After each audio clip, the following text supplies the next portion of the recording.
This week on Socratic Cinema, the sheriff twist got me. The sheriff twist got me too a little bit. Wow. Really? Not so much James that I said was like, the middle-aged white man's the villain? The cop's the villain? no, Oh, police are no. bad? He has a brand of like Nutella, like hazelnut Are you- spread. wait, it's what? called. I doesn't. Wow. It's called like TVH or something. I think it's his Okay, brand. I on. am so searching Google. that up. Yeah. Welcome back, everybody, to a new episode of the Socratic Cinema podcast. As always, my name is James Delicio. I'm Charlie Heatherly. And I'm Casey Clark. And I'm Kaylin Meadows. Oh yeah, baby, we got a Yeah. guest. Oh, shoot. Special, hot, new, never before seen Socratic content here. This is hopefully the first of many special guest episodes.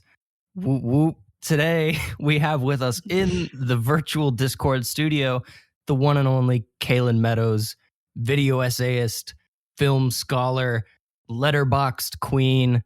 She does it all. Kaylin, thank you so much for joining us today. Woohoo.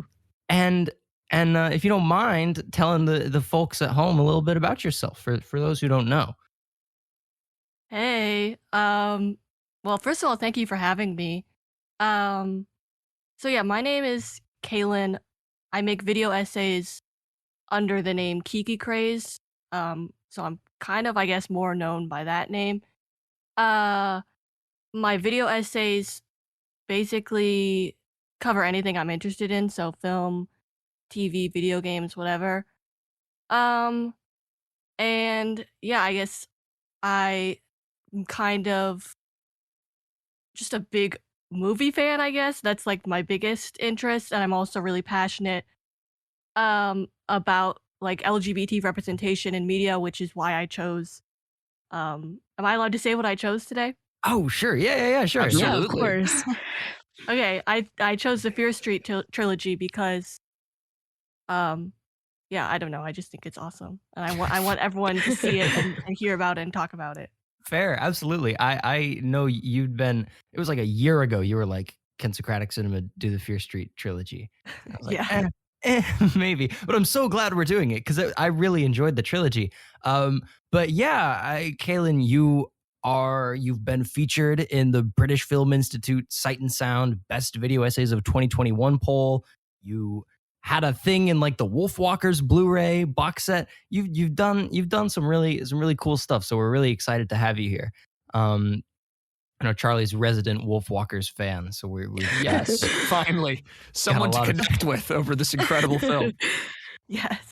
But yeah, we're super glad to have you here. And as we stated, we're talking the entire Fear Street trilogy, 1994, 1978, and 1666. You mentioned briefly why you picked these films, but let's just dive right in. And if you'd like to start us off, Kiki, with just sort of your general opening thoughts and your relationship to the Fear Street trilogy, and we'll go around the virtual table. Okay. So I think this was my fourth time watching the trilogy. I first watched it like when it came out on Netflix, which was last summer, 2021. They did like a little like one movie a week release schedule thing, and they were promoting it a lot. And I remember seeing like the ads for it on YouTube and stuff. And well, I thought it looked a lot like Stranger Things, so that's why I wanted to watch it. And so my siblings and I, we made it like a whole event. We made popcorn, we had snacks, and we watched it like right when each of the movies came out, we'd watch it. And yeah, I don't know. I just thought it was really interesting to have one movie a week. I remember because it was like a you had to be there thing, you know. Mm. Like there was a lot of like theories flying around online and Oh. stuff, and everyone was sort of trying to figure out the mystery and stuff. So it was fun to be a part of. Yeah, I bet. I mean, that sounds great. That sort of reminds me of like what I'm feeling right now with Stranger Things, where everyone's just waiting Mhm. for volume two. I assume they probably sort of saw how well that model worked for Fear Street and was like, let's use that on other stuff now. But you're totally right about the Stranger Things vibes. Like I was feeling that a lot, and maybe that's like reductive of me because I haven't really seen that many like uh 80s 90s, I guess, seven, all decades. This covers a lot. I haven't seen that many like old slasher films. I know we did an episode on Scream, and that was kind of like my first slasher. So really my only like my only reference is Stranger Things. You know those memes where it's like guy who's only seen Stranger Things? Oh, getting a lot of Stranger Things vibes. Mhm. That's sort of how I was feeling, but I think the comparison stands. I think it's fair. It's got that little quirky charm. And these were not, I believe, these were not originally meant to be Netflix originals, right? Yeah, they were gonna. It was gonna be, I think, in theaters, one movie a month. I think under Fox, and then um, it was supposed to be summer of 2020, but then COVID happened and everything was just disrupted. And then I think that's when the Disney Fox merger happened. I don't know. Oh. But Mm. something happened, lots of stuff, and then Netflix ended up getting distribution rights after Hmm. the films had already been like totally finished. Interesting. I It think it would works have been so really much cool. better as a streaming thing, I feel like. Wait, what? I was gonna say I Yeah. would have wanted to go. I would have liked to go to the theater like over a summer every month. That sounds super fun. Yeah. Well, I feel like so a for month is sure, kind of far though. it's boundary Yeah. pushing, right? Like I've never seen that kind of release schedule for a trilogy ever, and it would be Mhm. really cool to see. But like from a business standpoint, I think that more people have seen the film because of the way it was released on Netflix than if they had Yeah. to buy 3 separate tickets to each of the movies in Oh, that's theaters back to true. back to back. Mhm. Hmm. I Yeah. definitely think they're fun to binge. Like I had a good time Oh, watching. yeah. I did like one a day, and that was really fun. But I do think like I don't know. I feel like the hype for Stranger Things has lasted a month, but then again, Stranger Things has like a million more, 1 billion times more audience than I'm assuming Fear Street had. But I mean, this was a decently hyped trilogy. Like I heard a lot about it back when it first came out, and I'm glad I'm finally getting around to seeing it. But I'm gonna pass it to Charlie. What were your Ooh. initial feelings about the Fear Street trilogy? Kaylin, I'm so happy that you chose Fear Street because I am like, along with Casey, I feel like we're the horror people and we love trying to get horror on this podcast. But a certain Hames Delacio believes that that's not allowed. We can't do that. It's too not that they're scary not and allowed. It's spooky. that I'm too scared. It's just Yeah, that it's- I'm a it- little baby. The reason why you haven't seen any 80s or 90s slasher flicks is because when we recommend them to you, you say no. Okay, all But right. But so I was very, very happy to finally be watching some horror movies for the podcast, and I had to do it right. I had to set everything up. So I got a group of 3 friends who I love and cherish dearly. We waited until nightfall so that the atmosphere was right. We turned off all the lights. And we binged the first 2 movies back to back, and then we waited like 5 or so days to watch the final installment. And it was a really fun experience. I think that where these movies lack in originality for me in some places, like I feel like the first half of the first movie, I don't know the numbers, so I'm not going to say them, but the first movie of the trilogy feels like a poor man's Scream, which, you know, it's obviously meant to be emulating some of the things but where it lacks in originality in some aspects, the high concept of it is really fun. And I think that a lot of the individual moments are very fun. Like I think of in the final installment when they shoot paint on all of the killers and they just start beating each other up. Like that's such a fun idea to me. So it's definitely one of those movies that you need some popcorn to eat while you're watching it.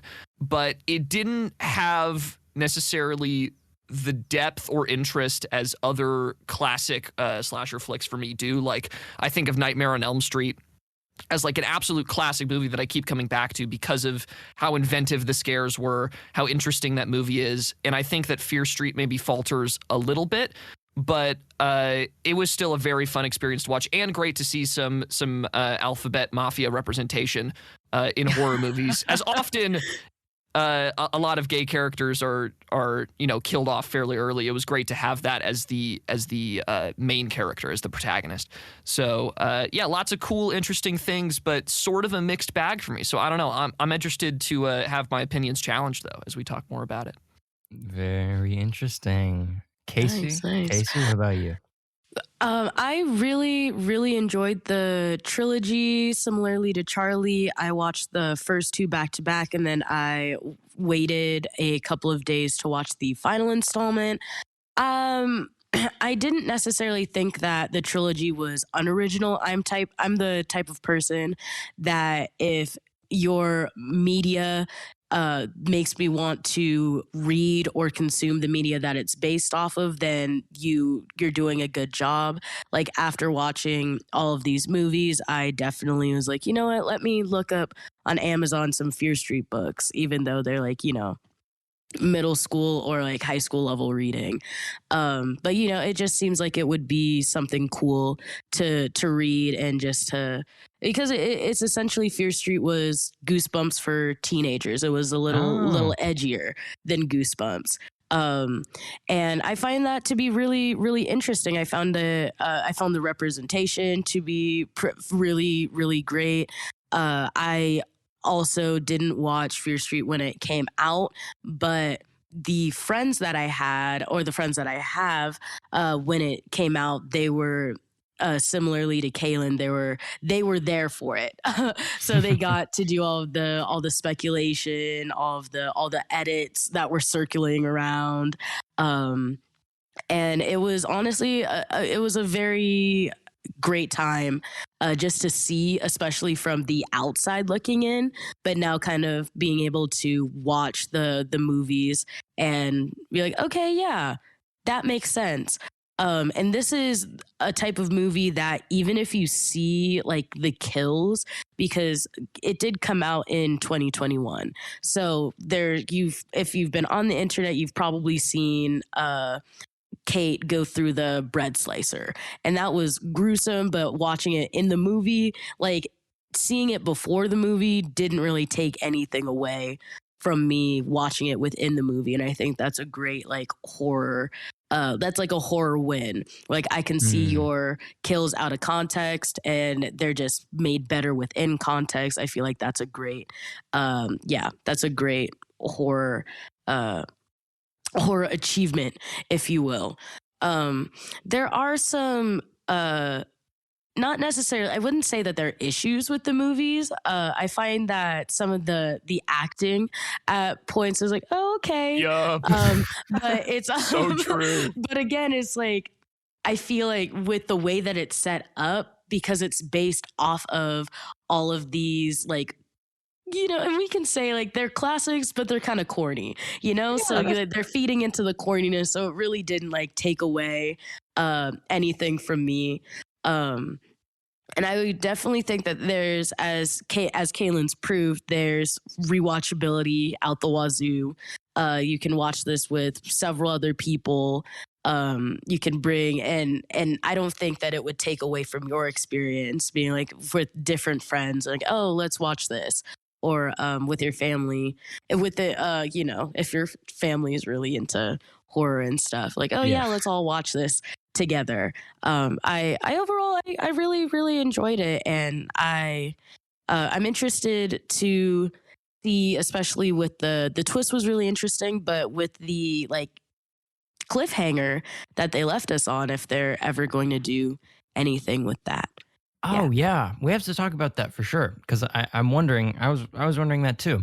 Yeah, I mean, I not to drag us on here in the intro any longer than we have to, but yeah, I also thought they were very fun. I think fun's the best word. I think they got better as the trilogy went on. Like, on my Letterboxd, each one is like a half star higher than the last. Which is I think and it was fun to see that progression. I think 1666 is definitely like the best one, but 1978 is my favorite. I think Uh. 78 Yeah. was the most fun to me. I like the summer camp vibes. And Sadie Sink. Oh my God. listen, just So great, just good. wonderful. Um, and I liked seeing how you tell a story kind of backwards. I was very intrigued by that. Right, during 1994, I kept thinking like, how do we advance this plot by going back in time? Um, but I think it worked really well. I almost wish there was like, I do wish there was maybe a little more sort of connective tissue with the 1994 half, especially in like the second installment. Because I did sort of feel like, how do I put this? Like there was basically none of that in the second movie, and so when we got to the third one and we're bringing back all this stuff from the first one, I did feel a little like jumbled up, like trying to Mm. remember specific calls. But I think that's sort of why you should watch them back to back. Um, and yeah, I thought most of the characters were fun and like I got a little bit of like cringe in a good way in 94, like little tiny baby bit of like Disney Channel sort Oh, of wow. quirky. Like Oh, wow. no. Accurate. Yeah. And I really liked it. I was so unbelievably sad when all my faves from 94, because I really liked the 1994 cast. I was really sad when they all died. And I didn't get as hooked on the 1978 cast as much. What? Aside from Sadie Sink and the young sheriff, I thought they were really good together. Um not well. Wow. Well, we Mhm. saw how that went. Wow. Yeah. I know, Sheriff Good. More Sheriff Good. more like Sheriff Evil. I am so mad about that they'd said that like twice. And it Yeah. was the whole point of And they the wrote it all over the place and in the I mall. I Like, lost Yeah. years off my life from that professional screenwriting. But it was okay. No, I really enjoyed the trilogy. I think they were fun, and I was pleasantly surprised at how not scared I was. Never mind the fact I watched them all in broad daylight. uh, Because Coward. I know my limits. boo. I know Boo what this I'm about. man. But no, I would definitely watch them again. I'd watch them with friends. I loved it. Love to see it. I wouldn't mind more Fierce. I don't think I'd mind more Fear Street. I think I'm okay with another movie. Maybe new characters, new setting. It's Fear Street 2021. Ooh, I don't know. But Oh my gosh. I think if I saw like Fear Street 2009, I'd probably go crazy. Like I think that would Fear the Street ne- 2016 is just the needle- clowns. The needle drops would kill me. Oh my. Okay. Do we want to talk about that? Do we want to talk about the excess of needle drops and perhaps how they were very incredible throughout all of it? I think some good, some bad. I know Kaylin and I talked a little bit about it before. I kept some running commentary while I was watching some of them. I think for me, my personal favorite moment was when they played Creep in the first one. That made me a little bit upset when I heard. I did not consent to hearing Creep in that Okay. movie. I will need you guys to help me out here. I don't know music at all. It is the one media area I know nothing Oh, about. So I will man. need you to sing the chorus of each song that you mentioned. No, This is Yes. real. I do not know Okay. which song you're talking about when you say I Creep. got you. Don't I tell got me. you. I'm a weirdo. Creep. Yeah, it's that one. Yeah, that one. Okay. But Come on, okay. Radiohead. I don't Come know on, who man. they are. What? Come on, man. I don't know anything. I'm sorry, but okay. So Creep was your thing, James, that you thought was funny. Kaylin, what was your favorite needle drop? Like It could be favorite as good an or bad. actually good or a joke? Either. We'll do both. Yeah. Well, I really liked in the second one, 1978, how they used The Man Who Sold the World. They did the Nirvana version and the David Bowie version. Oh Mm, yeah, and they, yeah. they Mm. use it like you don't totally understand what it means until you finish the whole trilogy, but it's used in reference to um Sheriff Good, young Sheriff Good, and like because him and his family, like they literally sold the world in order Right. to, Yeah. make their family all Rich and Famous or whatever. Mhm. I don't know. I just like that because I thought like it's something I noticed while I was rewatching it, and Oh. it's something that can sort of come together as you watch it more and more. Yeah, no, that's really great. And I think like they did have some really good needle drops. Like they used Carry On Wayward Son twice in 1978. Yes. Oh Oh, And my so gosh. good. Yeah. The first one I was like, okay, a bit of a flop the first time they used it. But What? the second time they used it, I thought it was good. Well, listen, I don't know. Carry On Wayward Son is such a like big song that to I don't know. I feel like they do this thing a lot where they pull in these massive bangers and the first like 15 seconds of the needle drop would be really cool and then it would just be like background music for the rest.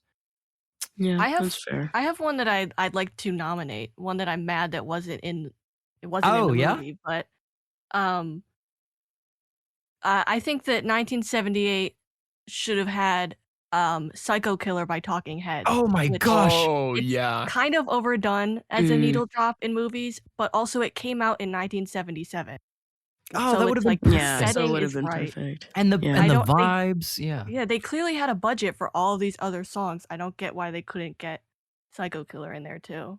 Yeah, that's frustrating. It was in Stranger Things, right? It was in the new season. Um I think it was at Yeah, least. yeah, it was. Yeah. And I remember being really disappointed with how it was used there. Like again, maybe it's just because I love a lot of these songs that I want to see them all be like the spotlight. But Mhm. yeah, I think Psycho Killer would have been perfect for 1978. I was waiting for my where were my Pilgrim song needle drops in 1666? gosh. Right? Bro, where was Leave Her, Johnny? Leave Her. I was waiting for it. I just want to say that I love a lot of people were clowning it on Letterboxd, but I really liked their accents in 1666. Really? No. I You're thought it was kidding, fun. James. I thought it was That- fun. Awful. It They're was. so I thought bad. it was fun. I thought it What? was fun. Yeah, It I was like- bad, horrible. but it was so fun. bad. No, they were Guys. cute. They're so bad. Cute? They were good. I watched these with a British person, and he was physically ill by these accents. They were awful. They were awful. Like, just how do you like them? I don't know what country it was supposed to be, but I just like when I don't know Country. they're pilgrims, right? I don't know. Is that an American accent? Would you say? No. I mean, I don't like country that they came from. Yeah. Oh, okay. Yeah. Huh? Don't come after me, Casey. When you don't know it. Come on. Okay. Okay. I don't know. I just like when they put the emphasis on weird. I don't know. I like it a lot. Weird vowels. It was sort of like Oh no, the children's eyes have been plucked out. They have. Yeah, like that. This is a deep cut. This is a deep cut here, and I really this is a shot in the dark. There's a video on YouTube that I'm gonna send you guys after we're done here, but it's a video of an Irish man making a ham sandwich, Oh and man. he What? talks like that, and it's really one of my favorite videos, just because of the way he talks. I just love his soothing Irish voice, and I liked that. So for that reason, for me, it's Fear Street 1666. It Wow. reminded me of when I like sometimes I go down a YouTube rabbit hole and I watch videos of people who live in like the middle of nowhere in like Newfoundland Oh yeah, and like because they have like a sort of weird accent there. But no, yeah, I thought the accents were terrible, and I'm genuinely wondering like, did they have any dialect coach or anything, or did they just tell the actors to figure it out? I'm really lost. It's so much better if it's the second one, right? Yeah. It's so much better if they're just like, guys, you gotta put on a little English twang. Just we're not Yeah. gonna help you. Just do it. because they all had sort of all their accents were sort of slightly different. Like none of them weren't really uniform. But yeah, just absolutely insane. I love that they went to 1666. Like that's such a drastic. It's like 1994 to 1978. It's like, yeah, okay, this is fun. This is cute. 300 years. I Documented don't- before. Yeah, never before seen. No, yeah. it has been before seen. Yeah, The Village. American And, Horror Story too. American Horror Story. The Witch. The Vitch. The Vivitch. The Vivitch. the bitch. You both of you assume I've seen any of those. Okay. All right. But still, I think can we I could use nominate- more. a song for Needle Drop? Yeah. I Sure. wanted to see Living on a Prayer play whenever a character was about to die, and I wanted it to play Why? like about 20 times. Oh my gosh. It's You a know how great many song. I kill can't get enough counts? of it. Oh Yeah. my gosh. I think I'm going to disagree with that. Oh, it'd be I- so awesome. Guys, I should direct movies. I think I got a good eye for it. Or good Oh ear. yeah, you are a film school student after all. True. What if they did Fear Street 2016? What songs do you think they'd play? Happy by Pharrell. Oh my gosh, they would, and I'd no. choke. I'd start spitting. Or I want like an early mid 2000s. I don't know, whatever time period they need to play Dynamite by Teo Cruz. Oh my god. Burn him at the stake. Literally. Jesus. Well, no, they should do a Glee Fear Street crossover. No, is my- absolutely Ooh, not. Big powerful idea. It's there. just Schuster's the I can't even finish that sentence. I'm not even gonna try. I can't. Hey, we heard you like gay representation in your horror films. Oh my Here's some more. God. Jeez. That's Oh. horrifying. Should we talk? Let's That's talk about that though. literally- Let's dive into the representation a little bit because I think that's a very important. I mean, that's like a very important part of these movies. It's sort of like the whole point. I thought it was really great. Like you were saying, Charlie, about how often they're like killed off, and that's sort of like almost a joke about horror movies at this point, where it's like if you have an underrepresented character, they're gonna die. So I love seeing that in the spotlight, and I thought that Dina and Sam had a really sweet relationship. And okay, wait, what am I trying to say? I don't even remember. Yeah, no, I really enjoyed Dina and Sam as characters. There is some valid, I think, criticisms of Dina where I sort of was bothered by the fact that like her besties die in 94 and she just doesn't really ever seem to mourn them at all. Like her little brother seems more affected by it than she was, which to me felt a little odd. Even just like one scene where she's like, damn, Kate and the other guy died. That sucks. Simon, don't disrespect Simon. I don't know. I'm sorry. Nah, they were both boring. I don't care about I either. like Oh, them a wow. lot. I like them a lot. I like the 1994 cast. Yeah. It's the worst cast out of all of them, just like No. unironically. 78 has the best people. It's carried by Sadie Sink, that movie. Yeah, but Yeah. the rest of them I thought weren't That's that fair. great. I don't know. I didn't care as much about any of the other counselors or like Sadie Sink's sister.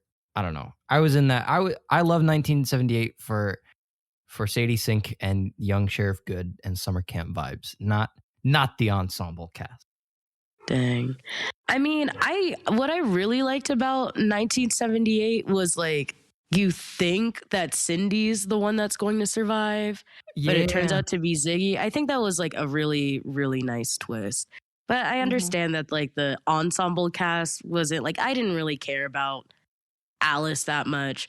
Like she's cool, but I could have told you she was gonna die. Like there wasn't really any like the only people that it was kind of like you were juggling who was going to survive was between like the sisters.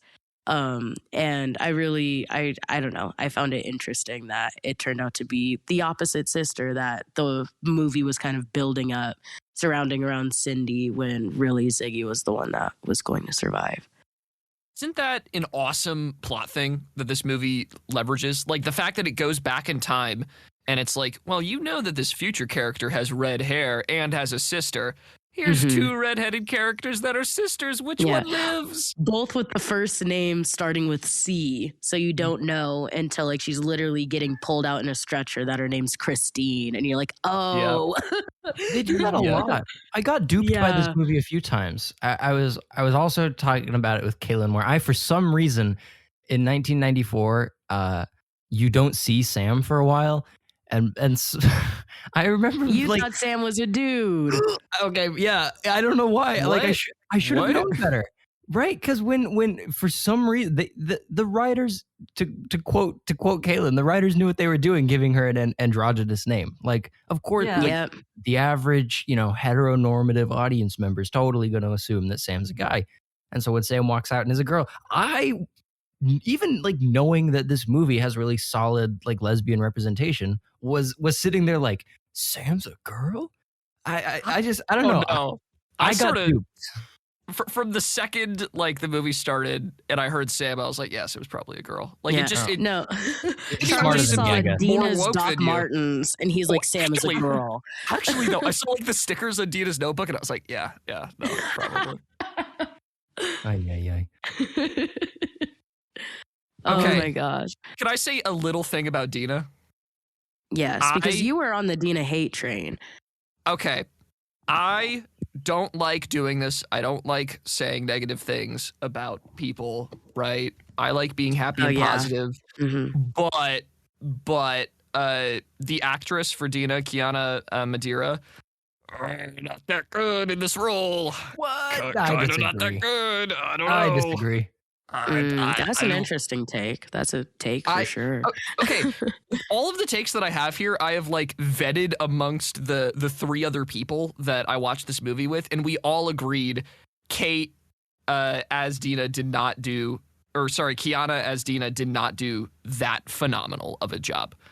And I feel like the line delivery is fairly stilted regularly. Maybe that is the director's issue. I haven't seen Kiana in any other roles, so maybe she's really great in some other stuff. But I felt some stilted line delivery across a lot of her performance and other performances on the cast, and it took me out of it. Which is why I liked the second movie so much, is because they actually got some fairly good actors, specifically Sadie Sink, who did some really great work in the roles that they were in. Yeah, I think like Kiana, like my main thing is just like the chemistry between Dina and Sam. Like I only really like the most that I felt it was in 1666 when they were playing different people. Yeah, I also sort of agree with the chemistry point. I wonder if that has something to do with like how they were filmed, because I think they did them like back to back, or I think they did 94, 1666, and then 78. So Yes, I think yeah. it might just be Ah. like they just know each other better. Yeah, I also thought that Dina was the actor who played Dina was kind of, I mean, not great, but I also think it still kind of works because 94 is sort of the cheesiest. I have actually seen her in other stuff before. She was in, I don't know if this is kind of a deep cut, but Winona Earp is a show I used to watch, which is basically Okay, yeah. yeah, it's like Supernatural with lesbians. And Yeah. she was in an episode of that, which Ooh. also has a very like sort of campy tone. Oh, maybe that's just her thing. Maybe that's just her niche is campy stuff. I'm not sure. But I think that's a good point about like you don't really get to see Dina and Sam have a ton of, I mean, they have like, okay, because they're mad at each other for most of 94. They're not really together at all in 78. And for most of 1666, Sam is possessed. So they don't really get a ton of opportunities to sort of show like chemistry between them. And when they do, it's them playing different characters. I did genuinely really, really like in 1666 how all the cast members were the same. And Mhm. Yes. I just love that. I think like intergenerational storytelling is really interesting. Like oh, what's that book? East of Eden by John Steinbeck, or even like I don't know, books that span stories that span multiple generations. I think are really interesting. Very like Sins of the Father kind of stuff, especially with the sheriff. The sheriff twist got me. The sheriff twist got me too a little bit. Wow. Not, Really? not Really? so much James that I said was like, the middle-aged white man's the villain, the cop's the villain. no, Oh, police are no. bad. But I not in that like I was expecting him to be let me clarify. Like I think I was surprised by like the shape that twist took, I guess. Like I don't know. I knew the cop was he was a little sus, but 1978 sort of like won me over on him a little. Like I was invested in his character after that movie. He read The Wow. Shining, and James is like, he supports women's rights. He supports women's wrongs. Solomon Good said, "I believe women," until he tries to frame her. Solomon was crazy. Solomon, he broke old girl's hand off. Yeah. Clean off. Oh my gosh, that was so. I love. This is really such a fun trilogy to watch. Like I love seeing all the little knots get tied up in 66. And it's very like sort of a recurring idea of like challenging the sort of like accepted narrative of things, and sort of repositioning the sort of voices and perspectives of typically underrepresented people. It's just great. It's just I love to see it. You love to see counter hegemonic narrative. You love to see it. Yeah. Damn. Yeah, that's a big word. That's a college word right there. Oh, That's yeah. a word Oh, yeah. you pay like $20,000 for. I definitely did learn that from my college English course. So Yes. thanks, Professor Solomon. Now wait a minute. Yeah, no lie, Dr. Solomon. I history is time's a flat circle. Life imitates art. So true. Okay, I got a funny, silly question for Okay. the crew. Yes. Who was your guys' favorite of the historic killers, like the people that are hunting? I love this question. This is great. Let's be good hosts and start with our guest, Kaylin. Who is your favorite of those killers? Well, we don't see him a lot, but I really like Billy Barker, which is like the kid with the baseball bat. Yeah, Yeah. I like the look of him. In terms of like the ones that actually get screen time, I like the axe murderer. Is it Tommy?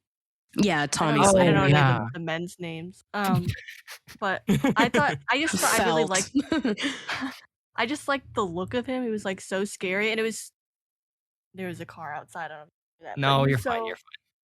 He was so scary because he has the bag over his head, but he can still like well, we learn later that they can't actually see; they just follow the blood. But like, it's scary to see something coming right at you when it can't even like physically see. Yeah, no, he was great. I thought he was a lot. I mean, I like when the killers have a little bit of like a story to them. Like in '94, Skull Mask Guy didn't really have. I mean, he was just kind of guy. He was just guy. He was just a guy. But I like that there was actually some sort of investment with Tommy. Yeah, he was. I think he was great. But I like the I know nothing about him. I don't even know his name. He was basically only in like 1666. The guy with the big like gas mask thing. Oh yeah, the strangler. Like no, the drowner, where he just drowned a whole bunch of kids in the lake. Yeah, the milkman, right? Isn't it the no, milkman? the milkman's No, the the guy with- milkman. He kind of has like a disfigured weird face. Yeah, he's the boring. Boo. yeah, he was kind of. I I like yeah, Gas Mask. I like the Scranton Strangler. the Scranton Strangler. Oh my god. That's not his real name, but I I don't know. You just said that.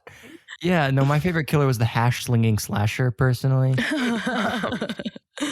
I would like my to God. see. I wish we got more of all of them. Honestly, like I thought the pastor was going to be a much bigger thing than he was. I also thought that Ruby Lee, Lane. I thought she was gonna like. I don't know. I guess I was somehow expecting to get a little more backstory on some of the killers, but they kind of didn't have time. Like all these movies are Yeah. fairly short, and they had a lot more pressing matters. Yeah. Well, the Yeah. the director of the trilogy has said that she wants to make more going into the other killers. I mean, I don't know how well that would work if we already know like how the curse works and stuff, but And how it ends it could be too. I fun, yeah. guess. Yeah. I do wonder. Yeah. Like how many more times can they do this? I think like that's- it if it's like a bunch of spin-offs, right? That have nothing or that have very little to do with the actual curse. Like some of the killers are just interesting enough for me to want to see a horror movie based around them, knowing that there is like a very good chance that whoever the protagonist is, they die by the end of it.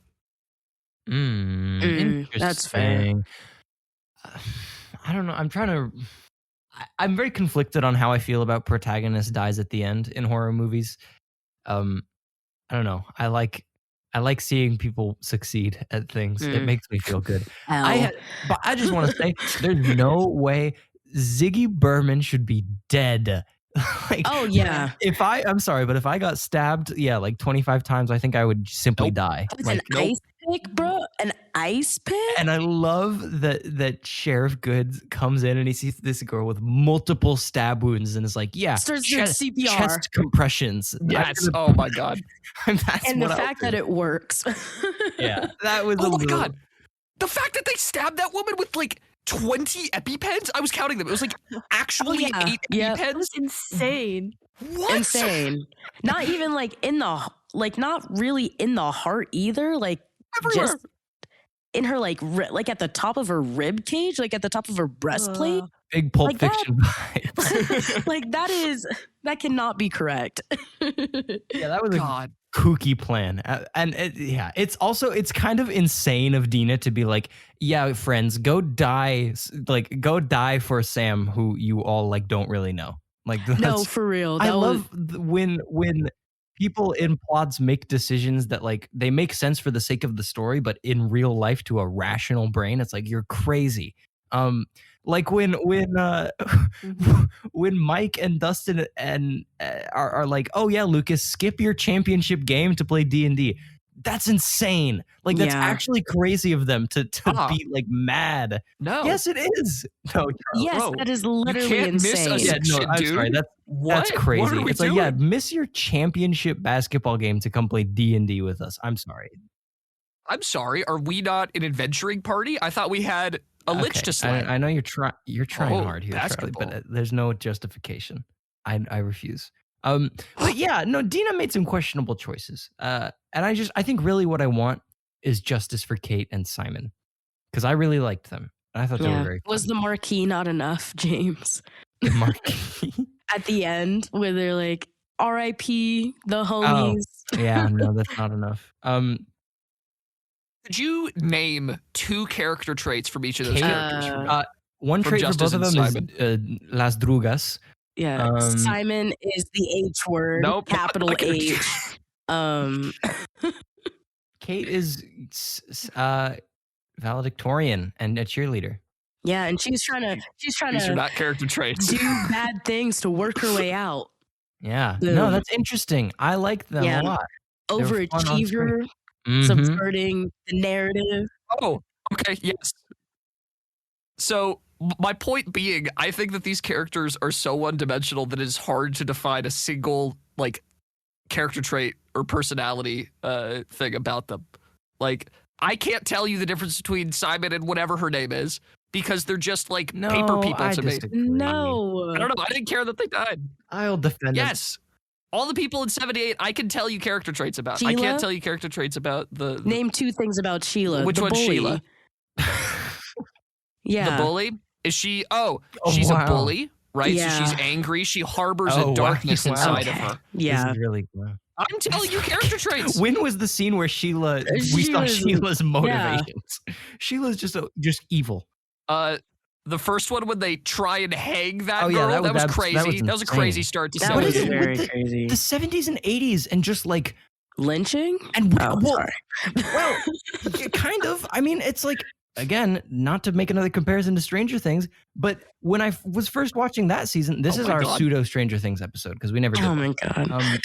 Because when we were watching that, I thought it was like, I had a hard time believing that the basketball players were like, yeah, we're going to go kill this kid. Like, we're just going to go murder Eddie. And I was like, surely kids aren't that maniacal. Have you not seen Lost Boys, my dude?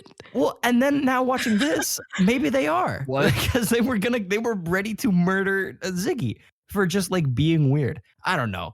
Yeah. Maybe have times changed that much? Is it really? Was it that bad? Damn.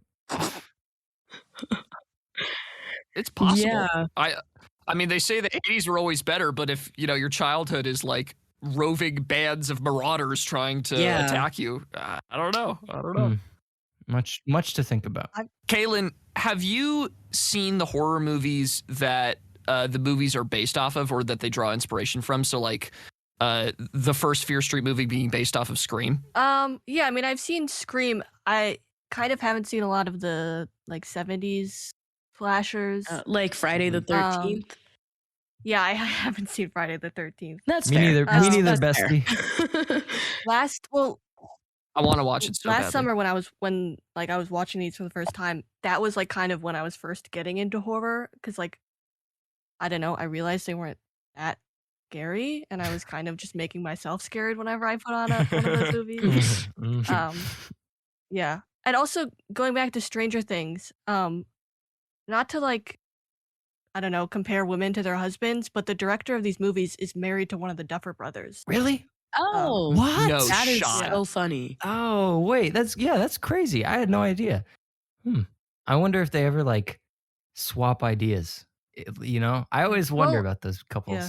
I mean, they have Maya Hawke. I feel like that might have been Yeah, something. Oh, I love how they Drew Barrymore'd her at the beginning. yeah. they totally Yep. did. Yeah. Yep. Everyone was so shocked by that. I don't know. I kind of saw it coming, but a lot Really? of people online who watched it for Maya Hawke were a little upset. I mean, I would have been. If I like watched it for Maya Hawke, yeah, I would have been mad. But I'm not upset was with how mad. it went. So between her and Sadie Sink, yeah, we got two Stranger Thingsers. Britta, I can't believe Britta Yeah, was. Britta was in it. Yeah. Have you Britta not from seen Community? Oh yeah, I yeah, don't yeah. She believe was Ziggy. Love oh my her. gosh. Anyways. This is just like the Netflix casting pool. They just like threw a couple darts at a dartboard, and we're like, oh yeah, we'll get this person and this They should person have and had this person. Joe Keery be Tommy, and just they should have just made it Oh, too no. obvious. Like Yeah, but that's that's what's so crazy about it, is because it wasn't like Netflix wasn't involved in oh it at all yeah, huh? until like everything was shaken up and they got the distribution rights, which is why everyone's like That is wild. it's kind. I don't know. This is my own beef with Netflix, but Netflix is not very good with lesbian characters. Oh, completely. I agree. And that's why I don't know. I feel like everyone's kind of always shocked that this has like better than usual lesbian characters. It's like, yeah, it's because Netflix didn't lay their hand on it. Yeah, literally. Interesting. And yeah, I sort of forget about that because I sort of saw it through the lens of being a Netflix original when that's not entirely the case. I really hope Sadie Sink goes on to do more horror stuff. Like I think she's great at this. Between this and has she been in anything else recently? I feel like Taylor Swift, All Too Well music Yeah. video. So true. Which is a horror story in itself. Yes. I've been interested to see how the Stranger Things kids sort of like, where do they go from here? I feel like there's potential for them to be sort of Harry Pottered, where aside from Emma Watson, they don't really do a ton of stuff afterwards. I guess Daniel Radcliffe's been in some stuff. Yeah, the only But- person that doesn't do anything is like Emma Watson. Rupert. Yeah, Rupert hasn't done anything. Yeah, Does Rupert does nothing. nothing.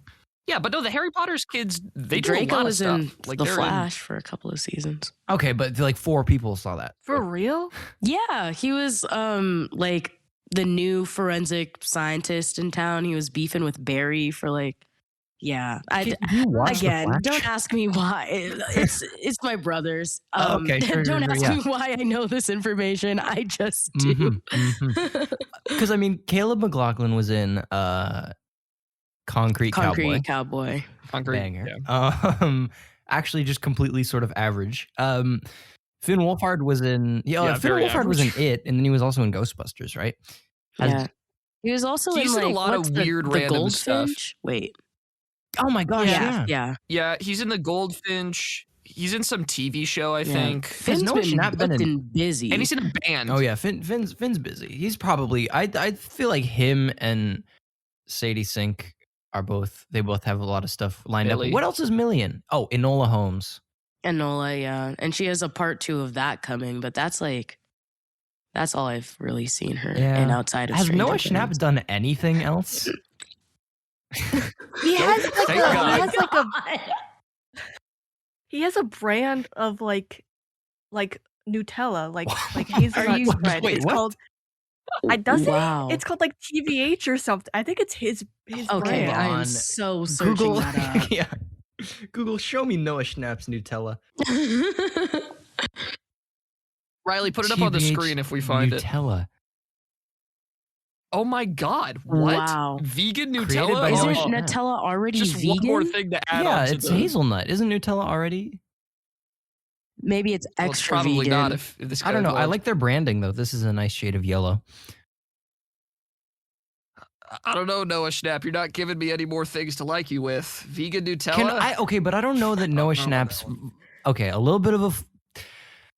I don't know if it's his fault or the writer's fault that I don't love Will. Oh, it's the writer's Oh, it's the fault. writer's fault. Yeah. No, realistically, Noah Schnapp is probably a very nice person, but I will connect him and Will Byers just for the I'm gag of gonna it. start a change.org petition to get Will a haircut. Like part that boy's hair somewhere. They have tacked on that bowl cut to that man's head for the majority of his adolescence. Let him rest. And he works it. He Let works him live. Let my man Say He have does that a not bowl cut. slowly. work it. Yeah, Say it slowly. he works it. I'm gonna Wow. have to- Is Yes. this incorrect grammar? It's or just something? incorrect. Libel. Period. It's libel. I think that if they do like a season 5 time skip, I'm rooting for the Will haircut. Do you think we have a time skip coming? Yeah. Nope. Okay, you guys Oh, talk well, for that the next out. I was season, gonna yeah. say. For the next season, yes. Oh not yeah, within no, I didn't. season 4. I mean, if you've seen the trailer, Charlie, you'd know that there's not a time skip actually. That's Oh, what you wow. said. I'm sorry, James. That was really aggressive. I don't know where aggressive. that came from. That was just downright mean. I think it's this. Noah Schnapp just makes me very angry. So I think that I've just been. Noah I'm Schnapp so sorry for voiced that, James. Charlie Brown in the Peanuts movie? Yeah, he did. That's right. I knew that. Yeah, What? he was Charlie Brown. That Took the role he from took me. I'll never forget that. Oh, Charlie White. Oh, Charlie White. Good times. No. Charlie I also Brown is liked. white. Yeah, I liked. and so are you. That is the point. I'm trying to bring it back to Fear Street a little bit. Yeah. Josh, hero, and a scholar. The little brother. Oh, Which yeah. one? The little brother. Work. Yeah, Is that all you have to say, Charlie? cool. I really wanted him to fulfill his romantic dream with that Kate? one girl. Yeah, I was rooting for him and Kate, even though What an that age was gap. the What? had his weirdest little- couple he had pairing his I've ever ego heard. Yeah, he though. let his. Oh yeah. Plus, he had his little kiss, and then she got, got. So, that can carry him for a little while. He'll be all right. He'll be all right.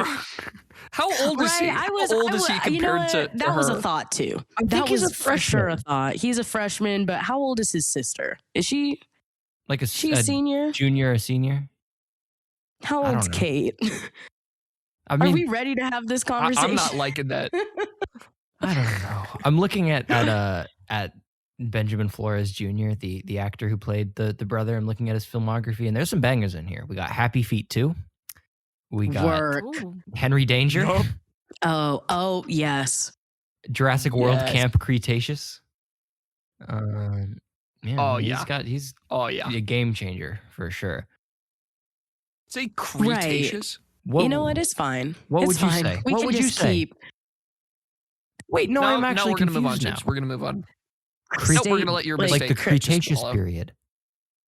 Okay. Yeah. Yeah. Sounds right to me. Yeah, thank you, Kiki. What are you talking Yes. about, Charlie? No, he says it weird. What do you mean? It agree, sounds so- Charlie. It just.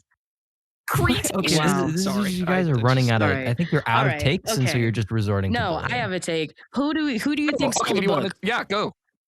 Who do I think stole? Oh, I don't care. I hate that horror movies do this. I I hate that wanna every horror see movie has to end with the more. killer is still alive. No, Give me dude, more good nepotism. Like What? good spelled GODE.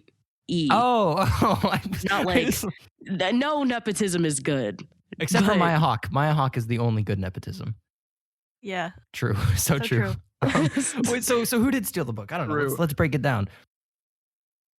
I think maybe like Nurse Lane because she's still living there and she knows it exists. so maybe she did it. True. That's true. Also, Sheriff Good had a brother, the mayor. Yeah, the so mayor. maybe he did it. My money's on the mayor. Interesting. I don't know. I mean, probably one of those two. Yeah. I mean, you'd assume it was a good, but I don't know. Maybe it could be someone completely new. I don't know. Yeah, it could be a shady cider that's gonna flip the script and have Ooh. everything good go on in Ooh. shady side, That'd be and have interesting. Sunnyvale just go right down the toilet. Get a little, yeah. That'd be interesting. I don't, yeah. I mean, I guess, how do they do like, I think they have two directions they could go with continuations. They could do spin-offs of the past killers, or they could do like a sequel. And I don't know how you make a sequel interesting without it just being like, do it again, you know?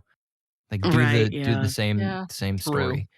So I'm sort of down for a Star Wars Skywalker saga style Fear Street where it takes place in the future. It's a future horror movie. Now I'm Oh, getting dang. crazy with it. what's the connection to Imagine the that. Skywalker saga Like, there? well, He's James, getting there. if you've I seen thought Star you meant Wars, I thought you meant the Lego every- game. I thought you meant the Lego game. What? in What? the world? What? That's what it's called. Do you know where they got the name for the Lego game, James? Do you know where they got it from? It's for the fact that the movies That's are called the something they made Skywalker up saga. after the fact. 'Cause That's there's- like people calling it the Infinity Saga. Nope. Okay. Oh my god. Nope, Okay. definitely I'm not. right. Let But, him finish his point, please. okay. I want it to be like the Skywalker saga in that, there's the key word, James. In that, in the Skywalker saga, you get to see like different generations of, quote unquote Skywalkers, if you want to count Rey Palpatines. as a Skywalker, right? Right. So you get to see different generations of that. I want the next generation of Dina, whose last name I forget. I want like her children to then be in a horror movie. And I want to see what happens there. And I want it to be slightly in the future. Or this is your 2000s thing because they're in the 90s or whatever. Fear Street Next Generations. Is that? Next gen. Yeah. Oh, you have the We're title not for it too. calling it Oh, Fear this Street pitch is Next. great now. Degrassi. Yeah, the Boruto of Fear Street. I'm gonna cry.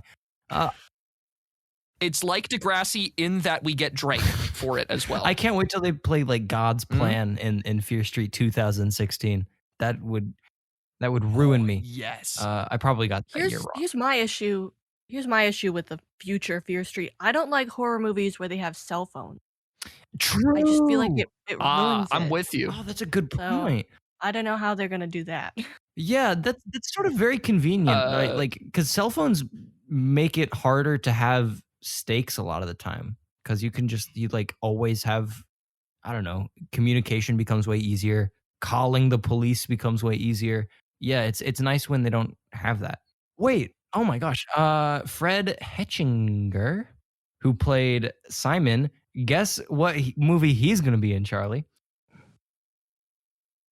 Wolfwalkers 2. Return Oh of no, the Wolf. no. Craven the Hunter. He's going to be in the Craven movie. Oh, wow. He's going to play Oh. Chameleon in the Craven movie. Interesting. Fascinating. That is interesting. God. I know actors get by because they're, rich and famous or whatever, but if you said to me, I'm going to play Chameleon in the Craven movie, It's like I would a big laugh Marvel at you. movie. That's- I feel that's like a- you make fun of the weirdest things, man.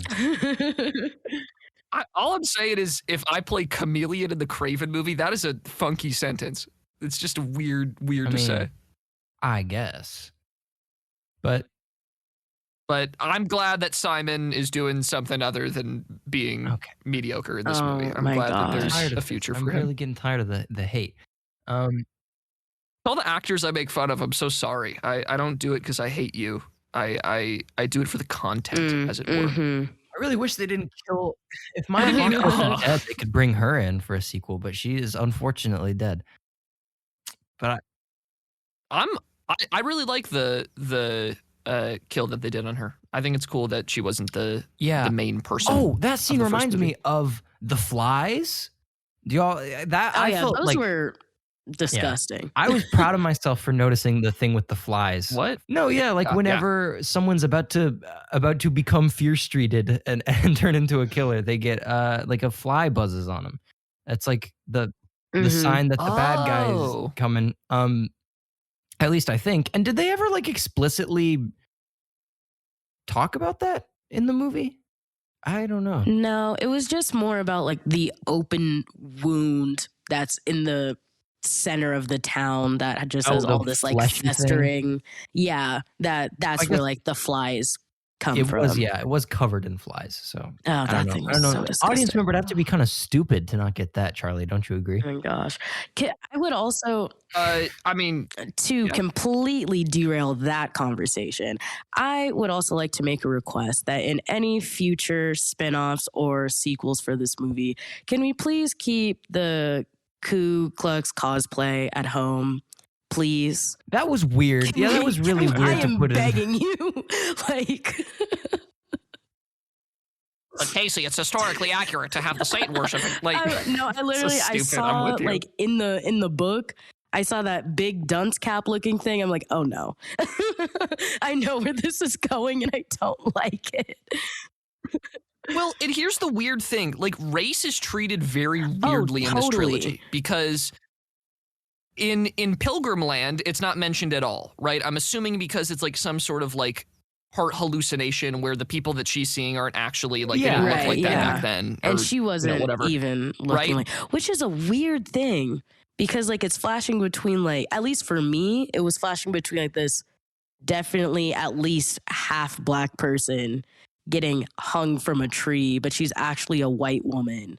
And I didn't know how, like, I mean, like it's horrible Mhm. either way, but I'm like, Mhm. I just don't know how to, how I'm supposed to sit and watch this and not like feel some type of way about it or like, because she's not like technically it's not a black person being hung from a tree, but like it kind of is.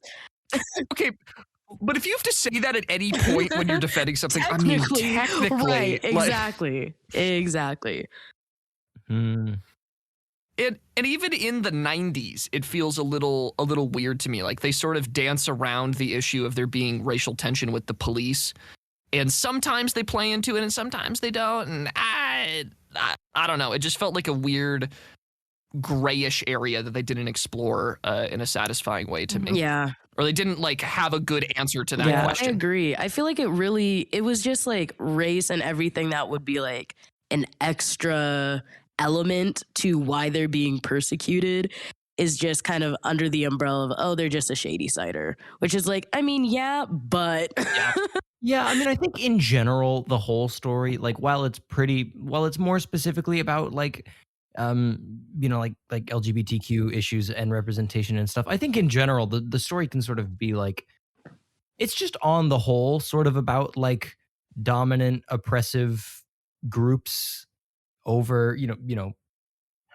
oppressing other groups. Like I think you can apply it to a lot of things. Mhm. Like I think there's class commentary, there's like patriarchy stuff where you have this like lineage of the sheriffs who rule everything. So I think you can sort of extrapolate it to be about a lot of things, but yeah, no, you brought up some points that I totally just never even I wouldn't have considered, Casey. So thank you. You win a good take. yes, star. yes. Yay. Do we have any like, I don't know, wrap up? I don't know how much Mm. juice, how Oh. much juice do you guys have left? I have a question for Kaylin that I've been thinking about how to word this. But since this movie was chosen specifically amongst other things, but particularly for the LGBTQ plus like representation, I have noticed with the Netflix movies that have come out where it is surfaced around like lesbian couples that they do this thing where it appears to always be like interracial lesbian couples. Like how have you noticed that? How do you feel about that? Yeah. It's like a formula, and it's not even just on Netflix. Right. It's But, like, kind of it's weird. always- Yeah, it's always like interracial, and then there's usually like a blonde and a brunette, and there's like a nice one and a kind of mean one. right. But also like they're also like both always like feminine, but maybe one of them wears like hoodies or Doc Martens or something. Mm-hmm. And it just like, yeah, I don't know. It kind of bugs me because it feels like just like, I don't know, like they're just pulling them out of a box every time Right. they want to put Yeah. lesbians Yeah. in a movie. They're just doing the same thing. Yeah, I completely agree. It's like let's have this like interracial couple. One's going to be slightly masculine presenting and the other is going to be, you know, like maybe blonde, brunette, some sort of light, like a lighter air to this kind of dark brooding presence of the other partner. And it's just super like, come on. Get Mhm. find something new. Give me studs. I want studs. Give me they, them, all of it. Like I don't care. Put it in a movie. Like I just totally noticed that in a what's it called? First Kill also kind of Oh my follows god, that First Kill. as well. Where it's literally like, you know, like you're looking at Fear Street, not that the Fear Street icons on Netflix show the anything with like the relationship, but if you were to do like a Fear Street icon similarly to how they did the First Kill icon, it would pretty much look the same. Like POC, like POC woman with white woman, but one person's obviously in a darker not darker ambiance, but darker like aura about her. And it's just, I just find it like really interesting that that's like the new thing that we're seeing. Yeah, it's very frustrating Mm-hmm. to watch as someone like I identify as like a butch lesbian usually, and that's something I never see in movies. Like Right. the Yeah. only movies are like from the 90s, and there's like Bound, which is like the big example. But it's Yes. like a Yeah. crime movie. And The Incredibly True Adventure of Two Girls in Love, which is like was a lost film forever. Like nobody could ever find it. Maybe the Right. quality. And yeah, and it just like I don't know, it's kind of like while I do think that the queer representation in Fear Street is really good, it's also like it's good, but in the context of the larger landscape of representation, which is not that good. I'm just Right. kind of Yeah. like this is what you get. Be happy with it. Yes. Yeah. I agree. Boys. No, I'm happy just to listen. Yeah, I'm taking notes. I'm learning a lot. No, here. I mean, I think you guys are. We've talked about that a lot, Casey, in other stuff where it's like, oh yeah, this representation is good, but like, it's good compared to none at all. Right. Yeah. It's only a small step, and I also think it's interesting that in most of the examples I can think of the sort of box, you know, ready-made lesbian couple where it's like we were saying, usually the dark brooding one is also the person of color, which is a little bit like, Right. Yeah. interesting. Funny, but not funny. Right? Funny, weird. Funny weird. So I don't know. That very, very interesting. Yeah, I'd like to see some stuff sort of break off from that a little. I'm so frightened because my monitors keep turning off from like inactivity, and I think my like power has gone out, and I Oh, jeez. just jump scare. I'm so frightened. But yeah, no, I mean, I think that's totally a great point. So it's like, yeah, while we should celebrate what Fear Street has done well, you should also continue to push for more and better. Absolutely. I have one point on this topic that I feel like I should voice, even though it's not my take. But I was watching this movie with my friends, and one of them is a part of the LGBT plus community. And they were saying that in 1666, it felt really weird that like being gay was the villain of the first half of the movie. Like being gay is what started all of the witch stuff. Because even though it's like historically accurate that obviously people a part of the LGBT plus community were like marginalized and oppressed and, you know, killed for being witches, like it just felt like I don't know, like she couldn't articulate it into words, but there was something that felt off, and I sort of agreed with that. But I don't know. What are your guys' opinions on that? I don't know. I don't like the homophobia, but I I thought it was cool. Well, not cool, but Yeah. how it's like you go like the first two movies, you go thinking like, oh, there's this evil witch, terrorizing everyone, but then you find out that it was all sort of framed just because she wouldn't like get with the guy, and then they just sort of embraced their sexuality. And it, yeah, I mean, I think guess I can understand why it like maybe feels weird to watch that, but I thought it was really satisfying because you find out that like you find out that it was all of this is happening because um a lesbian got pissed off in the past and is now getting Yeah. revenge and Mm. stuff. I Yeah. don't know. I thought that was awesome. Mhm. It was like payback. And I I just agree. yeah. I also really liked the moss. How Oh, there's like yeah. this Mhm. red moss everywhere in all the other movies, and it's like kind of creepy and weird, and it's like, oh, the witch is near and stuff. And then you find out that it's just because of um one of the 1666 lesbians, Hannah's flower crown, like grows. She puts in Sarah Fear's grave, and it grows, and the moss is literally like lesbian love persevering, which I don't know. I like. I Yeah, Yeah. no, played. I think The moss is I very think cool. if I you really took like that part. 1666 in isolation, it could be a little like weird and sort of falling into the category of like we've talked a lot about like Black Pain movies, Casey. Where it's Yeah. like this is why like we're just depicting this just to depict it. But I think in the context of the greater trilogy, I think it's really like powerful and I mean I for whatever it's worth, I really enjoyed it as well. But no, yeah, I mean obviously everyone's perspective is Mhm. going to Sure. be different. Like Yeah, I just wanted to voice that for people that were Yeah, maybe yeah. feeling that way, so that we could at least address it in some sort of way. But yeah, cool, well, Yeah, that's awesome. good job, everyone. Good job, team.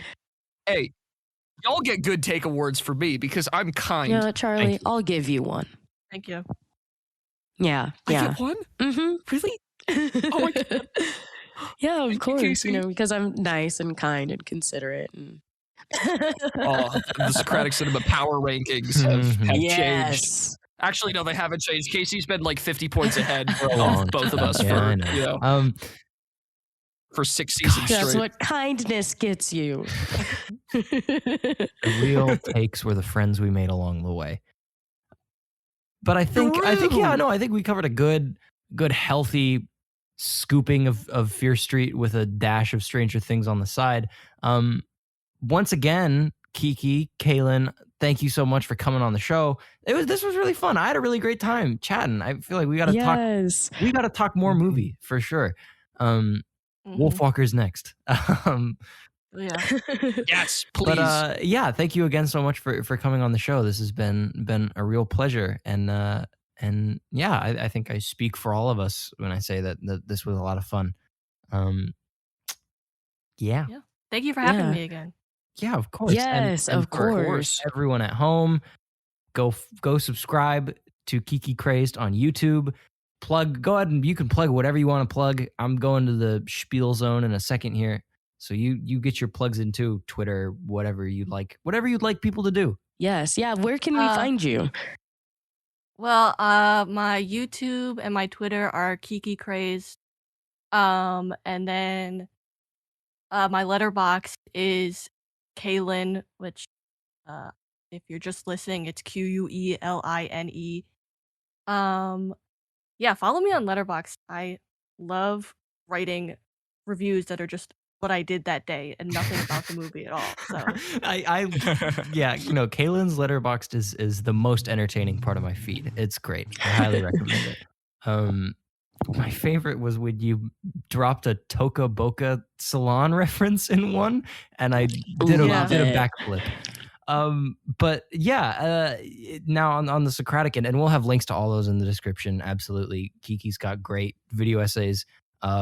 if you like any Socratic Cinema content, just go check hers out because it's like ours but better. So I would really highly recommend. But thank you all for listening to another episode. You can find us on social media at Twitter at Cinema Socratic and Instagram at Socratic_cinema. You can subscribe to us on YouTube's and hit the bell and do all that. And if you would like to support the show, you can find us on Patreon at patreon.com/Socratic Cinema for as little as $1 a month. And you have a Patreon as well, Kiki. We'll throw that in too. Become Kiki's patron too. We all spread the wealth. Redistribute. I think that's everything. And thank you once again for joining us for this very special episode. And we'll see you next week with whatever we decide to watch. And without further ado, so long, farewell, adios. Adios. Adios. You never do it right, Bye-bye. James.